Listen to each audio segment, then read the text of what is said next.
And now it's time for Ask Roz and Mocha. Always love the questions that we get from you guys for Ask Roz and Mocha. Hello, Jenna. How are you? Good morning. I'm good. How are you? Doing great. Welcome to the Roz and Mocha Show podcast. Thank you. How long have you been listening to the show for? About a year and a half. Oh, nice. How'd you discover us? You guys used to have a bus ad where I live. Oh, yeah. Where do you live? Yeah.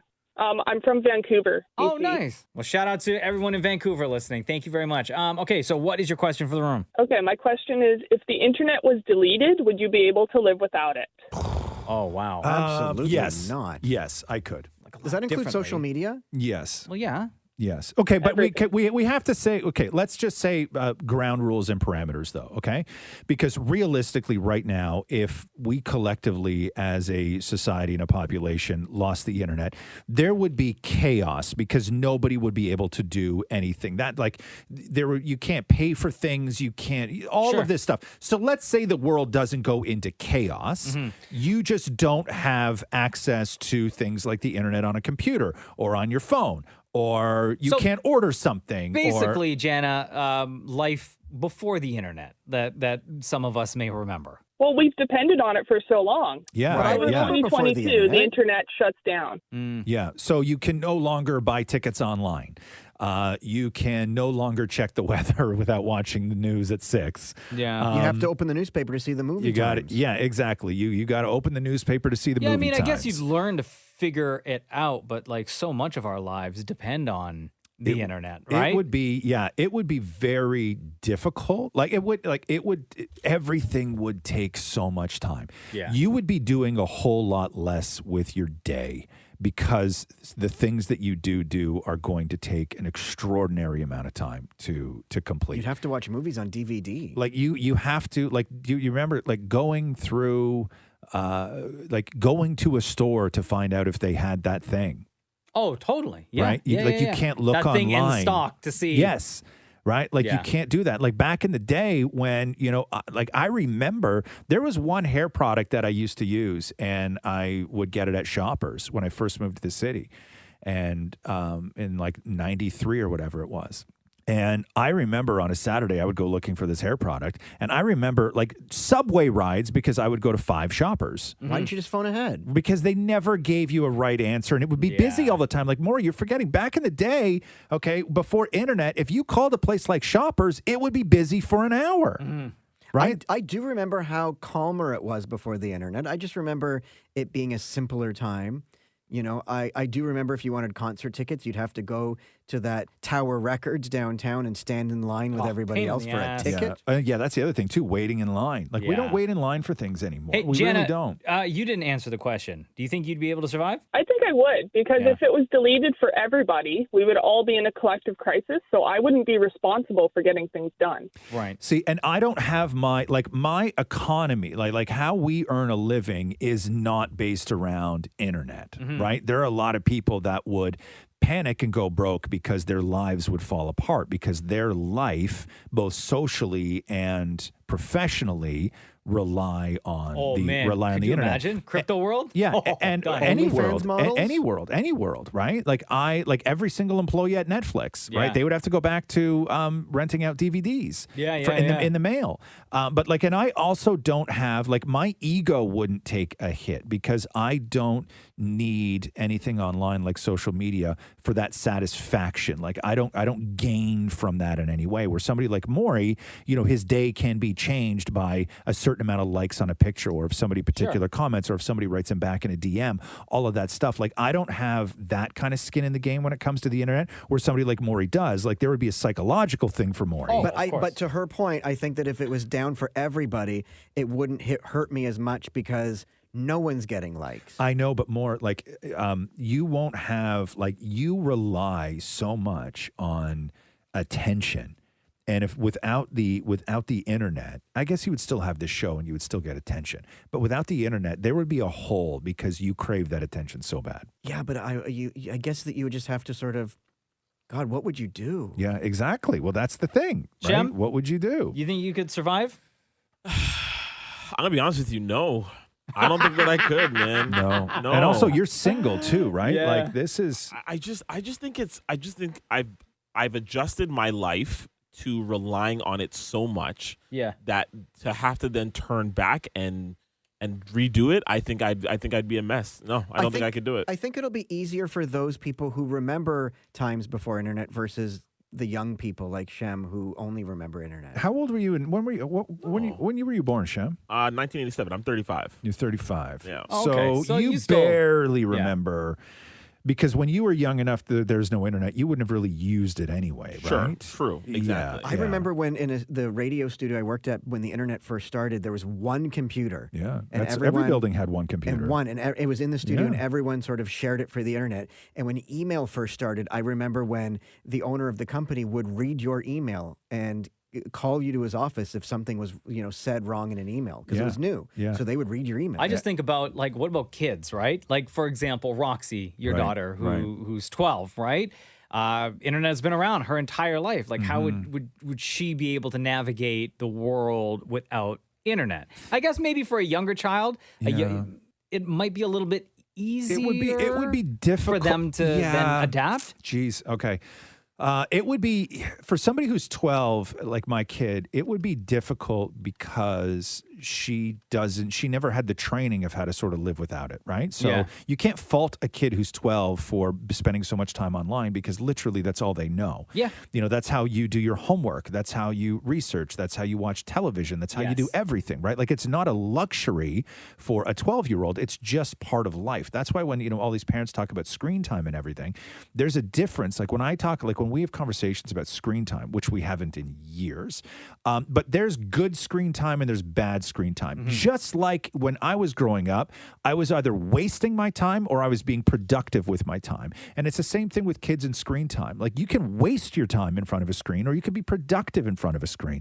And I have this conversation with Catherine all the time because Catherine has a whole relationship been like, why don't you ever just sit and read a book? And I'm like, I will never just sit and read a book. I've never wanted to just sit and read a book. But you can read, but other stuff. And then I say, I read all the time online. And she's like, that's not the same. So she has it in her head that what I'm doing is not reading. Yeah. Right? Because it's online, it's screen time. So Catherine, is like screen time for everyone, regardless of what you're doing, needs to be dialed back. And I'm like, no, because I understand if I'm wasting my time, but I'm being productive with screen time. And therefore, that isn't something that I need to dial back because it's a choice of what you do. But we have that argument all the time. Also, don't tell me what to do. Yeah, also don't tell me what to do. All right? Hey, Janet, that was a wonderful question. Thank you so much for your submitting. Thank you so much for joining us on the podcast. And more importantly, thank you for listening to us out there in Vancouver. Thank you for having me. I don't know how to pronounce this name. Ousk1? Ousk1 says here, biggest regret and how did you come to peace with it? Oh, biggest regret and how did I come to peace with it? Geez. Okay, let me move on to Maury because I'm sure Maury has a list of them. The first one that comes to my mind, and there are many, but the first one that comes to my mind is when Justin Bieber was brand new to music. And I was called back into the radio station to interview Justin Bieber. I didn't know who the hell he was. And to this day, I regret not getting a picture with him.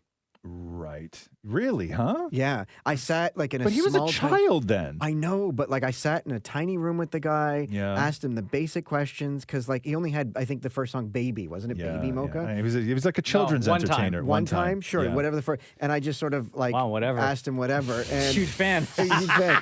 And then I remember I said bye, and he sort of left. And then the next day he was huge. And I'm like, oh, man.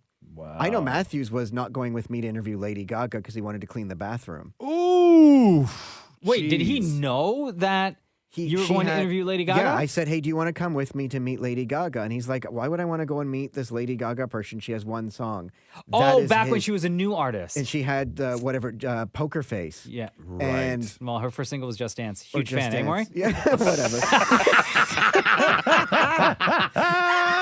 I remember he was in the bathroom with only in his underwear, mopping the floor. Oh my God, that's so funny. Oh man, do you have an answer, Shem? Biggest regret and how you overcame it, or how you came to peace with it? Well, time is really how I overcame this regret. I didn't go to my grandfather's funeral Why? Oh, buddy. This was in grade. I was in grade 9 at the time, and I was. It sounds so stupid, but you have to have been there when it happened. But basically, I was part of a school musical. I was the lead in a school musical, and we had been practicing all year long, like from the previous June right up until performance time the following year in June. And my grandfather ended up passing away, and I didn't have an understudy, and I really wrestled with that decision with my family of like, do I go or do I put this entire play in jeopardy? And we're supposed to have like 4 nights in a row. It's a big production for the school. Anyways, I got the blessing from my grandmother and my family to just like stay. It's okay. And do the play. Didn't really feel right doing it, but I ended up staying, and I always regret not going and choosing to do the musical over going to my grandfather's funeral, which sounds terrible now that I say it, but no, it doesn't. And you sort of, you can rationalize that down to, and I don't know what the relationship was like with you and your grandfather, but if you can rationalize that to say that, he would want you to do the play. Yes. And you know what I mean? And that's exactly what my grandmother said. She said, look, he was super supportive of you singing and doing all that stuff. Go and do it. We've got enough family that are going to be there anyways to show them love, and that's okay. But every now and then, you're at family, reunions, and people are talking, and they mention my grandfather, and that's the first thing that comes to my brain. I'm like, oh man, I wish sometimes that I was there. And even there were a couple of years afterwards where I felt like my cousins sort of almost like held it against me a little bit. Right. Yeah. No, so I get that. I get that. I don't have anything like that. I mean, I got a ton of stuff in my life. I wish I invested in real estate maybe a little bit earlier in my life. Yeah. Right? Absolutely. I think that's probably one, but then as, you got older and kind of a little bit more financially stable, or you learn to manage your finances a little bit better, you can kind of try your best to play catch up, right? Yeah, okay, regrets. Like you bring up a really great point. A really, really great point. And when the US housing market crashed in what was that, 2009, something like that? Yeah, it was. We had we were just about to start this show. And so I didn't know what my future was. I didn't know what was gonna go on. And at the time I had 3 really great conversations with people, because I wasn't planning for the future financially yet, because we didn't have the kid yet, and all of this stuff, right? So I wasn't really doing a whole lot of planning. But there's I'll give you an example. There's a house in Palm Springs, California, that I will It's been bought and sold quite a bit over the last 13 years, right? Okay. As the market kind of goes up and down and up and down. And I love Palm Springs. I love Palm Springs. I love the desert. I love the heat. I love that. I love this, the town, everything, right? Love Palm Springs. When the market crashed, I started looking around and having conversations with people about, hey, maybe we buy a place in California, right? Because you would be a fool to not snap something up. Take advantage. And I was just so uncertain. It's not that I didn't have the money to sort of get a down payment together, but I was just very uncertain about everything at that point, about life. But there was a house in 2009 that was this classic, mid-century modern, it was just gorgeous, right? It was incredible. Big pool, mountain view in the back. And in 2009, when everything went to hell, it was for sale for $235,000. Oh my God. Okay. Yeah. And the last time it sold, which was a couple of years ago, and I remember this because I recognized the house when I saw it, it sold for 2.6. Woo, baby. So do you purposely check I go on looking. that house? I go looking all the time, just to see all the time. And then there was one time and because in the States it's different. On certain websites in the States, on Realtor.com, I think it is, you can click history and it will tell you there when the house was sold and how much it was sold for. Wow. Right? We don't have that. It's so stupid in Canada. You can't look at that information, but you can there. And so if you find a house, I always, whenever I'm looking at real estate in America, I click on it and then I click that drop down menu and I look to see what the house sold for in 2009. And these houses, it's millions of dollars difference, millions of dollars difference. And that is a regret that I have. Not that I wanted to move to California, but just not first of all, I hate winters, right? And I would just love that if the idea of having paid $200,000 for a place in California at the time, that you would just have now paid off, presumably, right, is a huge regret because it was an easy thing to do. You could have even gone in with a friend. Yeah. Right? Totally. You know what I mean? Like we were fools to sort of not do that. And then the banks just went in and bought everything, right? You mentioned about property. I remember there was 1 year, when was it? I think 2010, when I went to Vegas with DJ Climax and a bunch of his brother and a bunch of other friends. And at the time, so Shem very familiar with Vegas. Amen. Our favorite hotel there, hotel and casino, is Aria. So in front of Aria, they have like a set of condos that are right there, like on the property of where Aria is. Yep.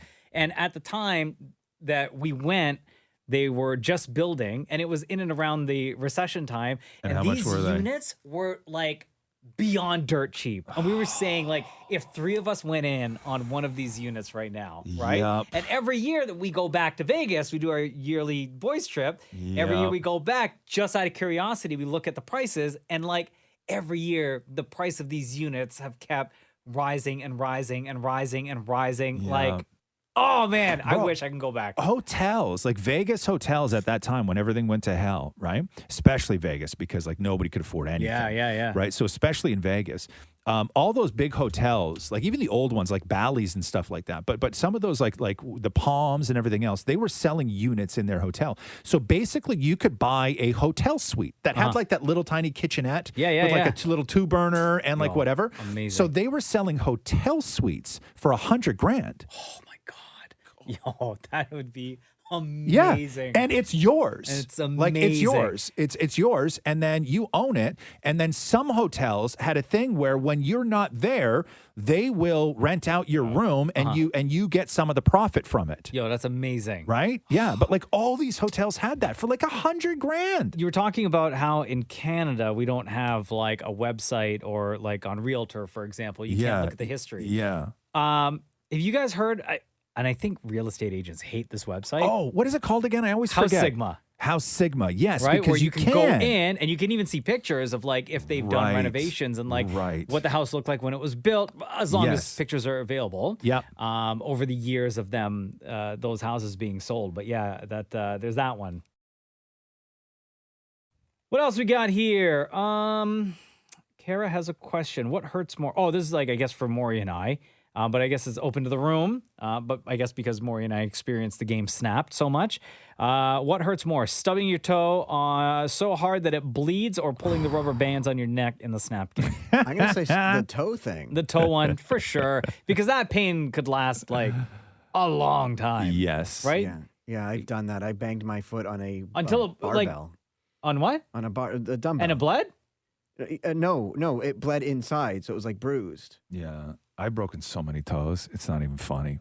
All of them?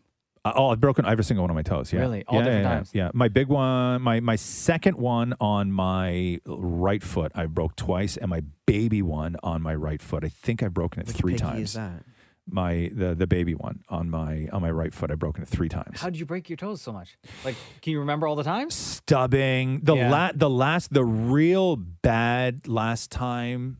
Don't you remember when I had a boot that I had to wear to work? Like, right? Yeah. Yeah, that great boot. Because you used to go barefoot to the grocery store. Because I just stub my toes on everything because I do everything like sort of barefoot, right? And the last like real time when I had to wear the boot was, I walked to the corner store barefoot, and then I was walking back, and I was coming around my driveway. I was walking real fast because there was something I needed to do when I got inside. And I was walking really, really fast, and we have a stone wall, like a short stone wall on the side of my driveway. And as I walked around the car, my baby toe caught the my baby toe caught the corner of the stone wall. And when you looked at my foot, right, like your toes, right, my baby toe was sticking off at a perfect like 90-degree angle from where the rest of Like my it's trying to escape. where the rest of my toes were, like a perfect 90-degree angle. And then the only thing you can do, because I'd broken so many toes before, the only thing you can do is the buddy system, which is you crank it back up. No, stop. You need to right? stop. You crank it back up and you tape it to the one next to it. Please stop. And then Please just stop. let it heal. And just let it 'Cause you heal. can't do none. Yeah, but it was so bad because I broke the bone all the way down, right? It was like a spiral break all the way down the side of my foot. And then that's when I had to, you know when I did this, right? So we used to do these big giant concerts called Wham Bam, right? Where you and I would be on stage introducing all these bands and everything else. Now I remember why I was in such a rush. And you know, the shoes that I used to wear were like super, super pointy shoes, right? So I broke that toe the morning of Wham Bam.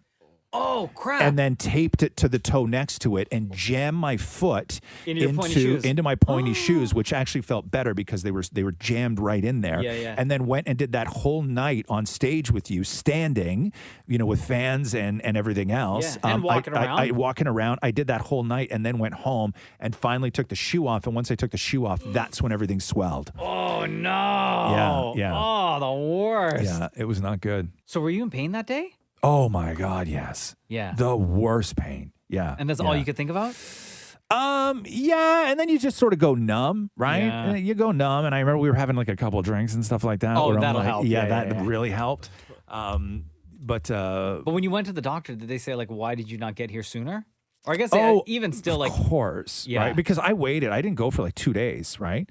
Oh, you waited days? It wasn't even like that night or the no, next because day? I knew it was broken, and then I had stuff to do the next day. Yeah. Right? Like we did Wham Bam on, it was like a Saturday, and then I had stuff to do it was Father's Day on Sunday, right? Geez. That's right, yeah, because it was Wham Bam and then Father's Day, and then so it was Father's Day on Sunday, and then I went the Monday. So I waited like whatever. God. I broke my shoulder. When I broke my shoulder, I worked a full week before I went to the doctor. Wasn't Wham Bam in August? What? Yeah, no, not that one year. That first year, it was in June. Hey, Grace, how are you? It's Roz Mocha. Hey, Roz Mocha, how are you? Good. Welcome to the podcast. What is your question for everybody? Okay, so between all of you and your, do you split the household chores equally between you and your significant other? Do you split the household chores equally? Do you in your house? Oh, yes, definitely, yeah. Okay. So it's like, equally what do you do? Yeah. What does your husband or wife or whoever? Okay, so I clean the washrooms. I clean like the floors, the hardwood, and I dust. My husband mops the kitchen tiles. He laundries. He does outdoor stuff. You know, so I just make sure that it's equal. So I'm not doing it all by myself. We don't have like a set amount of chores that we'll say only Jenna does or only I do. Like if the house needs to be vacuumed, one of us will vacuum it, right? We got 2 dogs in the house. We vacuum every single day with all that dog hair. So like one of us will pick up the vacuum. I would say majority of the time Jenna will do the laundry, not because we've designated that job to her. It's just one thing, something that she does, right? Yeah. Both of us will load and unload the dishwasher. Both of us will wash and dry dishes. Like there's no set amount of things in the home that we know that one thing is that person's responsibility. Yeah. Right? Yeah. We don't, geez, it's so hard because I'm just never home, right? Yeah. Like we have somebody that comes to the house and does a full clean top to bottom every other Wednesday. And having that in your life is incredible. It's money that is so well spent. Yeah. Like it is so well spent having somebody come in and do that stuff because every other week, I would have her come once a week. And I may actually start having her come once a week just because it's such an incredible help. And then all we have to do is just like the kitchen and maintenance throughout the week. Sure. And so that really helps. We don't split things. We sort of have, hey, who did the litter boxes last time? Well, it's your turn now. Hey, like who's, if Catherine's busy, I'll clean the kitchen. If I'm busy, she'll clean the kitchen. Like it's not really a thing. We don't divvy things up. I don't have my jobs and she doesn't have her jobs. I do the majority of the outside stuff at the cottage. Yep. She does the majority of the outside stuff at the house in the city. Yeah. Right? It's just the way it is. It's just the way the way it worked out. The way the house needs to be, and someone will do whatever it is that needs to be done. But we don't fight over things because everything just always gets done. Right? Like, and we also know when each other is exhausted and can't, and should not be asked to do something. Yeah. Right? Mm-hmm. Like, we get that. Like, she knows me where if she sees me slumped over on the couch, she's never going to go, oh, hey, it's your turn to clean the kitchen. Because we just don't do that. Yeah. Right? Like, we just don't have that relationship. And we know in the condo, Matthew, your husband, He does everything, right? Yeah. Well, I do. I'm garbage and unloading the dishwasher. I'm garbage.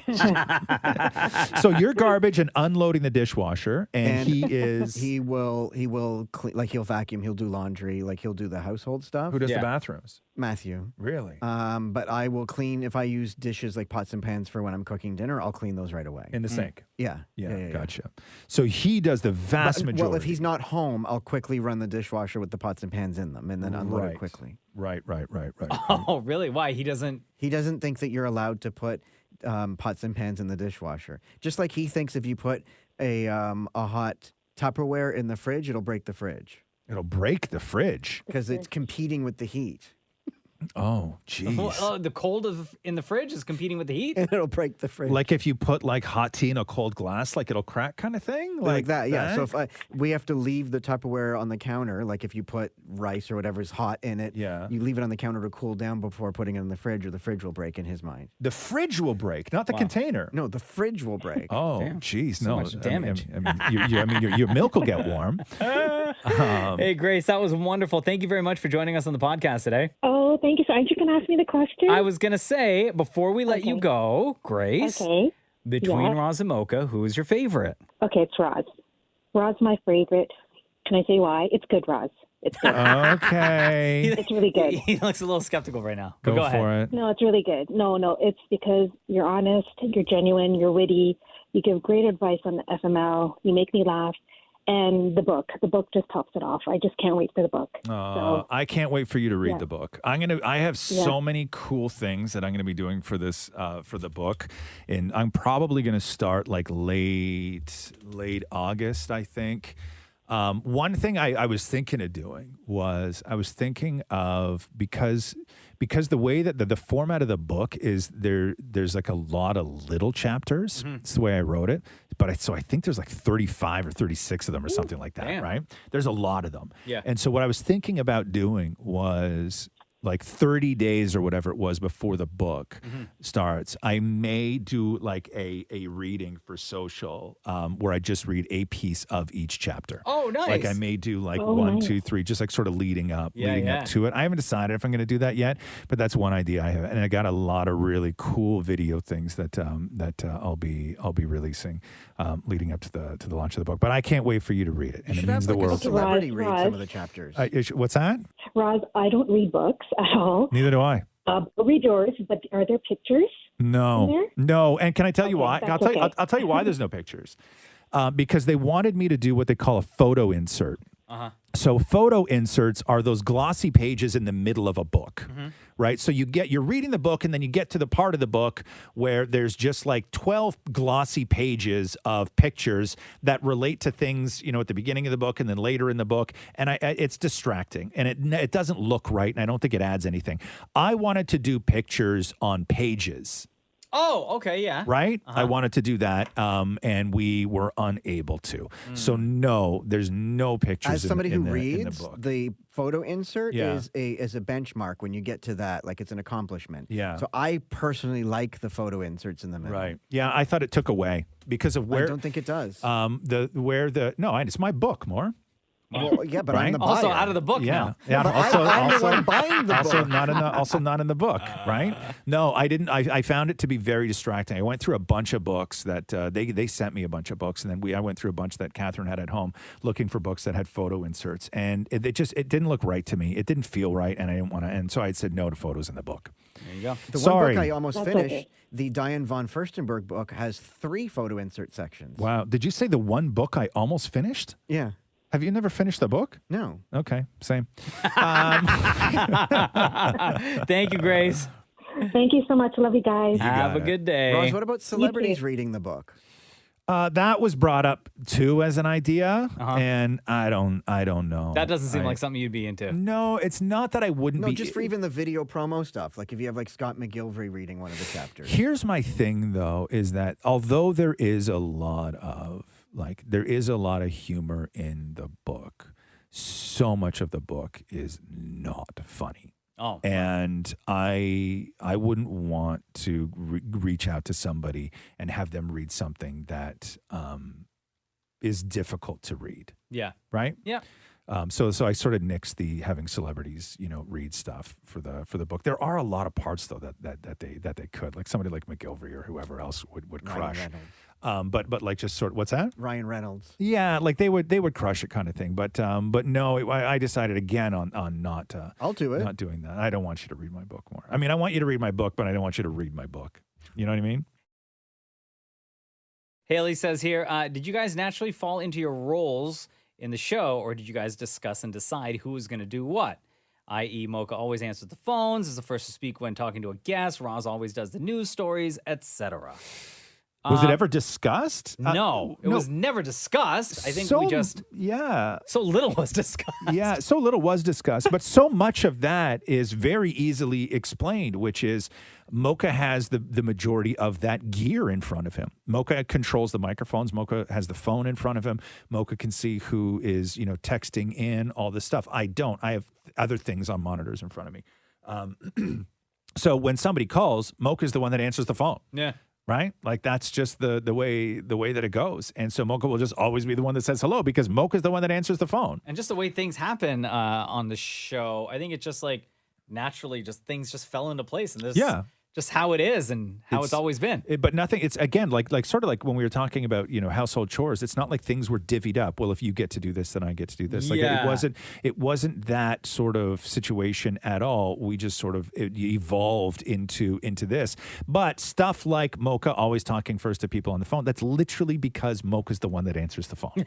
Right? And I know other shows where they would be like, okay, so you answer the phone that time. No, I'm going to answer the phone this time. And just being the first to speak kind of thing, because a lot of people that kind of thing bothers him or bothers people. Someone who was like that, like working in this industry, who was just like that, right? Who was upset that they didn't get as much talk time and had asked, "Hey, every other time that we take a phone call, I would like to answer the phones. Right. Every other time that we are on the radio, I would like to be the one that says hello first. Wow." Every other time we end a phone call, I would like to be the one that says goodbye. That's too much to remember. And it's like, right? So now you got to keep a tally of all that stuff? Oh my God. Keep a chart? But that's how people are though, right? Yeah. Like that's how a lot of people are. And we are not like just so you know, behind the scenes on this show, like that stuff doesn't exist. And we didn't have to grow into that either. That stuff has never existed on this show. And I've never even thought about it, to be honest with you. Like I've never even thought about it, just because there's also things that Mocha is very, very good at that I actually have zero interest in. Right? Like I have zero desire to sort of, introduce a song. Yeah. Right? I don't. Never done it. I have no desire to do it. I've never wanted to do it. Yeah. I probably wouldn't be great at it anyway. You did it once when Mocha was sick, and it wasn't good. I'm not. Yeah. But what do you want from me, though? I'm not like trying to pretend like I know what I'm doing. That's not his thing, right? It's not my thing, right? It's not my thing. So yeah, no. So that's that. But there's just stuff that Mocha's really great at, and I'm in awe of the stuff that he's great at, because, I love sort of watching somebody do something where they're just really, really good at it. And it's like watching the Olympics. I'm not interested in half those events, but I like watching it because it's like the best people in the world doing the thing that they're the best at, right? It's fascinating to me. And that's like what it is a lot of times when I, on this show where, you're just so good at that stuff that, I don't want to do it, but because if I started doing it, then I wouldn't get to watch you do it. Just like with you in the news, right? Right. Like that's your thing. Sure, but it wasn't even designed that way. No, right? I know, but like you're just naturally great it's at just the way that it went. The delivery and piecing the stories together and stuff like that. So we're gonna end on this question from Rayman. Okay, this is great. Yeah. Because I think I know the answer for everybody. What organized sports did you guys play as kids, and what sports are your kids currently in? So we'll go around the room first. Organized sports. I played part of any team? growing up, 1 Roz? year of like very minor hockey. Okay. That was it. What position? Do you remember? I think like defense. Oh, I don't know. it wasn't like. No. Was it like a design? Like, did you want to? I desperately wanted to. Oh, play you hockey. did? Oh, Okay. yeah. Okay. I've loved hockey my whole life. Yeah. Because I loved road hockey, right? I was really great at road hockey. I had a blistering slap shot in road hockey. Yeah. But then transfer that to ice. Yeah, and it was just I was awkward, and I was so much taller, and like we couldn't afford equipment, so like all my stuff was like hand me down and like pieced together, and I couldn't. I wasn't a strong skater at all, right? Like you could, my parents were going to sign me up to play hockey, but there was no way they were going to send me to hockey camp to learn how to do all this stuff. So they just did what everybody else did. They just signed their kid up for hockey, and they were like, "There, go, get dropped off the rink at 6:30 a.m. on a Saturday morning. Here, have fun." Yeah, right. see you at 10. And yeah, that's what a coach is for, right? That's what the coach is for. But I was not good, right? Oh like my God, I was dude. less than not good. Even it just wasn't for me. So we could not have, like, my parents, there's no way they could afford to put me in hockey, right? Yeah. But same thing, street hockey, like that's all we did in the neighborhood. Crushed it. And I used to love playing goalie. And I remember I would always ask my dad, please, can we go to Canadian Tire? Can you get me some gear? Can you get me some Goalie gear? pads. Right? All I wanted were goalie pads. Yeah. And just couldn't afford it. Yeah. So to make up for it, I was so disappointed. But like as an adult now, like I understand, and I think it was like the sweetest thing. Yeah. But my dad took, it was like pink. I don't know if it was insulation, but it was foam. It was thick foam. Yeah. And he took 2 sheets and he folded them in half and he stuck holes, 2 in the top, 2 in the bottom, and put like string through it and gave me those and tied those to my legs and was like, here's your goalie pads. Every kid I ever played road hockey with wore those pads. Yeah. And I was like, oh man. And I had to go out there with my friends and play goalie and stuff. No. Yeah. Did they goof on you? Oh, so much. But like as an I understand now like why. Right. Because goalie equipment is expensive. That's hundreds of dollars. Right? That's something your dad is going to look out the window and see you grinding into the asphalt. Oh, completely. Ruining them, right? Scratching them all up. Oh, yeah. No. I fully get that. But yeah, those were that sort of like foam with like hockey tape on the back and 2 holes with old pieces of like either rope or like just straps that you would then tie. Oh yeah, kids wore those all the time, right? And you could destroy them, right? And then just go and make new ones. Yeah. Like it was cost you like $4 for goalie pads. I couldn't even destroy them. Go tell my dad that after the first day that you made these. Like, it was the same way of, like everybody made, sort of nunchucks out of like little pieces of doweling with like a chain in the middle, right? Everything was homemade, right? Like your nunchucks were homemade, like your ninja suit was homemade, like everything was homemade. Like we didn't buy any of that stuff. Like if you wanted that stuff, like now when you see kids with these, sanctioned lightsabers that glow and make sound and everything, right? Yeah. We were like, it was the end of a mop handle that you would paint and you would make the handle to look like a lightsaber handle and you would do all this stuff. But everything was homemade. Yeah. Everything was homemade. We didn't buy anything. David Morey, organized sports when you were a kid. Hockey and baseball. You play baseball? Yeah. What position? I don't remember. I don't remember. No? Oh, right. But hockey, I was defense. But I remember hating it. Like, I didn't want to do it. My dad wanted Did your dad make you a bat like Mocha's dad made him goalie pads? No. We bought bats. But for hockey, I used to just stand in the middle of the ice and watch the clock count backwards. Like, I just would stand there, and I was mesmerized by the clock, and he took me out because I wasn't playing. Right. But I have 3 trophies. So did he force you into hockey? Like, he just thought it'd be good to, like, get you out there and banging around with other kids and stuff like that? Absolutely. That's why I used to do karate at the library. Yeah. Did your dad ever make you anything like Mocha's dad made him goalie pads? No. Like, was there he anything bought you everything. wanted that he decided to make himself? No? No. Really, huh? I had one of those moms where it was like, we're not going to go eat out because I can make the same thing at home. Oh, yeah. Right? We have it at home. Yeah. We have that at home, right? Yeah, I had one of those moms. So I ate like a lot God. What? Yo, we saw in the store. This happened just last week. Yeah. Jen and I saw at the grocery store. Was it Shake and Bake? Yeah. Right? Yeah. And I picked up the box and I was like, oh my God, babe, do you remember this Shake and Bake? And she was like, well, yeah. I said, like I always wanted Shake and Bake when I was a kid. Yeah. And my parents would never buy Shake and Bake. So my mom would like get her own spices and whatever and like mix it all up and be like, same thing. Like I can make Shake and Bake at home. Yep. And every single time I see Shake and Bake, I always think about that, how I was deprived of Shake and Bake as a kid. Yep, no Shake and Bake for you. I grew up on like if I ever had pop, like it's like a can of soda or something like that, like it was always Becker's brand. Yeah. Right? like it was always Becker's. Yeah, like never it was, brand name. I don't think I had a Pepsi until I was probably like 13, like a legit Pepsi. No, for me it was RC Cola. Right? RC. I wish I had RC. Right? We had Becker's, and Becker's Cola was the worst. What was it? Just syrupy? Oh, it was the worst. And then so there was two brands. There was Becker's, and then there was Pop Shop. And Pop Shop came in bottles. Yeah, right? you could buy that at the candy store. Can you? You Yeah. could buy Pop Shop, Yeah. and that was every now and then my dad would bring home like a half a case of Pop Shop, but we never got Pepsi. The only thing we ever had in the house that was legitimate. Like regular name brand soda was ginger ale because my dad drank that, but no kid wants ginger ale. No, it burns, right? That's what your mom gives you when you're sick.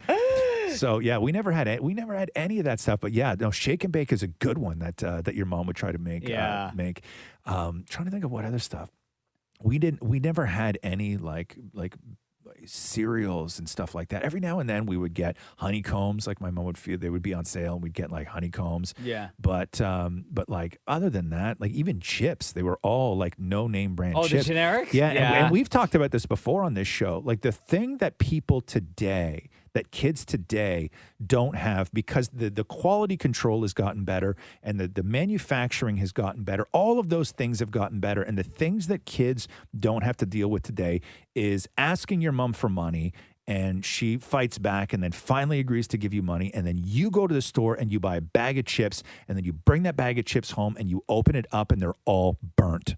Oh, do you remember that? Yeah, so disappointing. That doesn't exist anymore. No, because everything's got to be perfect. Everything has to be perfect. You would go get a bag of like plain chips and open it up, and every single one of them would be burnt. Oh, and you have to eat it. Yeah. Right? You have to eat it. So good. Yeah. Thanks, Ma. Yo, Shum, did you ever play organized sports growing up? I played softball, basketball a lot, and flag football. Really? Yeah, Wow. I played flag football a lot in school, and I was pretty good. Those were my athletics. Flag football, that's a fun sport. Super fun. Yeah, exhausting though. My dad played baseball on the Jewish singles league. Really? Oh, yeah? So would they go and play like other singles? Jews? Yeah. But was it a mixed team or was it all guys? It was all guys, and it was I guess that doesn't make sense, but it was all guys, and every Saturday I would sit in the stands and watch my dad play with other single Jewish men. And they would all just like talk about how lonely they are? No, but like, who are the teams that they were playing against? It was all a league you signed into, and then they divvied up the teams. All and stuff other like single that. Jews. All the other synagogues yeah, and stuff. yeah. And then I remember he also And it was did- only for singles? It was only for singles, Yeah. and then they also did like a gala night where they put together a stage play where my dad had to like learn his lines and stuff like that for the gala night where they put on a performance for the other singles. Wow. Wait, but what? Hold on, for the other singles? Like you Wasn't signed- the point of like putting the team together so that they could mix and mingle with like other like that's single what you- women? That's what you would it's just so think. you can make friends. Like hey, we're all single, so we'll just have a baseball That's league. so weird, right? Oh, It's so the weird. goal wasn't to. No, the goal was just to have friends. Yeah, it wasn't a mixer. It was just single people come and be single together. Okay. And then what? Then you got to put on a play for them. That's too much to ask. That's way too My life is already miserable. You know what I mean? Why am I here? I gotta play baseball Right? with single people. I gotta yeah. perform for single people. Then I have to go act.